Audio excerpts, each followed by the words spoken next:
ஒன்றே சொல்வார் ஒன்றே செய்வார் உள்ளத்தில் உள்ளது அமைதி. இன்பத்தில் துன்பம் துன்பத்தில் இன்பம் இறைவன் வகுத்த நியதி. ஒன்றே சொல்வார் ஒன்றே செய்வார் உள்ளத்தில் உள்ளது அமைதி. இன்பத்தில் துன்பம் துன்பத்தில் இன்பம் இறைவன் வகுத்த நியதி. சொல்லுக்கு செய்கை பொன்னாகும் வரும் துன்பத்தில் இன்பம் பட்டாகும்.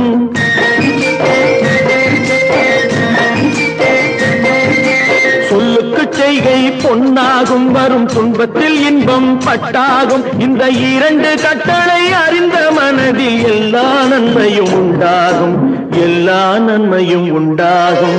ஆறு மனமே ஆறு, அந்த ஆண்டவன் கட்டளை ஆறு. ஆறு மனமே ஆறு, அந்த ஆண்டவன்